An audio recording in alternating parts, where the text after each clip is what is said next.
Donc j'ai travaillé 15 ans en tant qu'opérateur tourneur sur les développements des prototypes, des nouvelles technologies. Et après, j'ai travaillé 7 ans sur la protection de site. Et vous étiez où quand vous avez appris le plan social?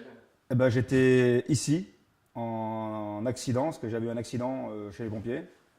Donc j'étais ici, dans le canapé. Voilà. Et vous l'avez appris comment? C'est un coup de téléphone, la télé? La radio, la radio. En regardant la radio, la télé, que j'avais vu qu'ils fermaient l'usine. On vous dit le vendredi, vous partez, vous ne revenez plus, quoi.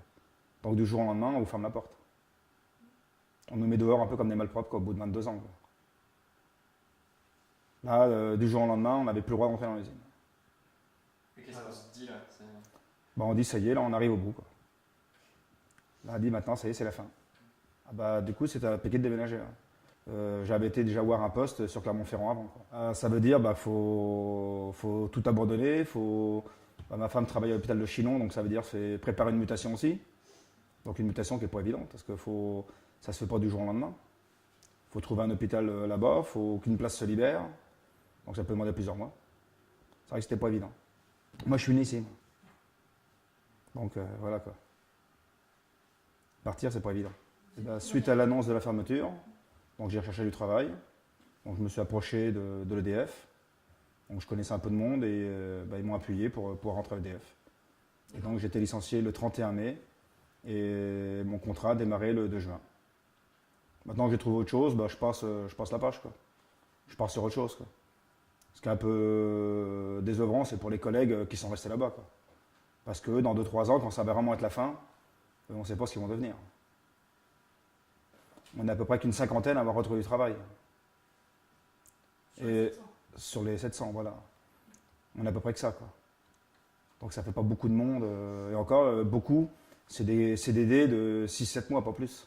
Voilà. Avant, on disait chez Michelin, voilà, on a un patron fiable, une entreprise sûre, on craint rien pour l'emploi. Alors que c'est faux. Aujourd'hui, on se rend compte que Michelin n'a plus d'avenir en France. Ça, on s'en rend compte.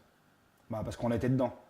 On sait que d'ici une quinzaine d'années, il ne restera plus que Clermont-Ferrand.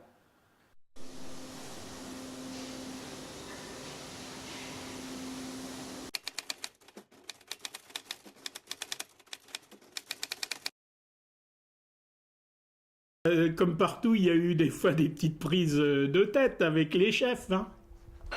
Ça m'est arrivé une fois ou deux où je voulais partir de là parce que je me voyais pas continuer. Puis en définitive, j'ai fait toute ma carrière là-bas.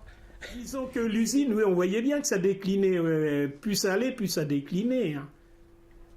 On a connu le Orléans qui a fermé, on a connu Poitiers qui avait fermé, qu'on a reçu des ouvriers de Poitiers.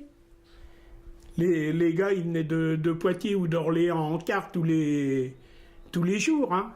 Je suis parti en 2006 et j'étais pris dans un plan social. Il fallait 15 ans de travail de nuit pour pouvoir y prétendre. Ça m'a permis d'être en pré-retraite à 57 ans. Donc Michelin, il nous payait, ça devait être 85% du salaire qu'on avait. Mais il nous donnait une prime qui équivalait à peu près au complément du salaire jusqu'aux 60 ans. Disons que c'était avantageux, on restait chez nous en touchant pratiquement la paye normale, quoi. Donc vous l'avez vécu comment finalement d'être... Moi je l'ai vécu très bien, très très bien. Oh oui, parce que plus ça allait, plus on nous demandait d'en faire et fallait toujours produire plus et puis... Non, il y avait beaucoup de stress au boulot, hein. J'ai beaucoup de camarades, malheureusement, qui n'avaient rien à faire après être chez eux, à 57 ans, et puis qui ont disparu maintenant, hein. Ah oui, il y en a pas mal comme ça.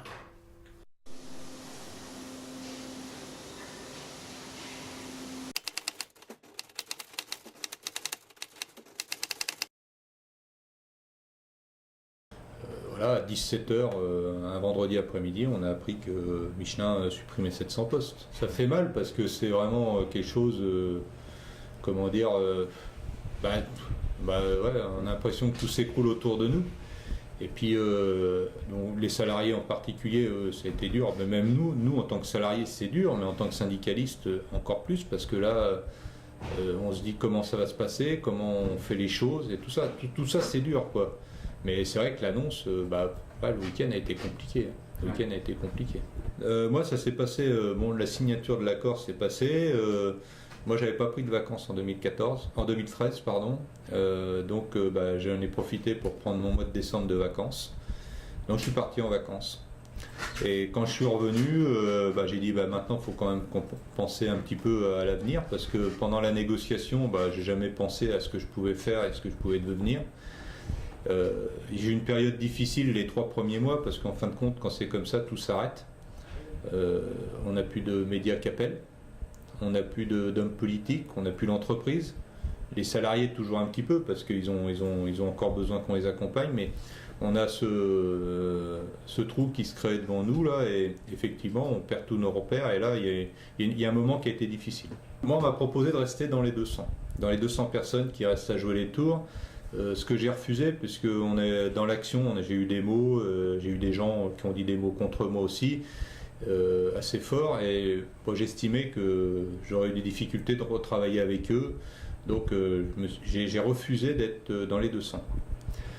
J'ai cherché du travail, et quand j'ai vu que du travail c'était difficile, parce que quand on est syndicaliste en particulier, quand on monte un peu trop sur les barricades, on a des grosses casseroles, et ça on le paye cash. Donc je me suis repositionné en interne au niveau de chez Michelin, sauf qu'on m'a proposé un poste en 4-8 sur machine, alors que moi je travaille à la maintenance. Donc là, à partir de ce moment-là, j'ai compris que Michelin ne voulait pas de moi, et que indirectement il me foutait à la porte. J'ai cherché dans le domaine du social, parce que dans le domaine du social, je pense qu'on écorne un petit peu moins le monde du syndicalisme. Et effectivement, j'ai trouvé quelque chose qui pourrait m'intéresser, donc c'est d'aider les personnes en réinsertion. En fin de compte, je ne sais pas si ça sera mieux ailleurs, mais j'ai plus envie de travailler dans l'industrie.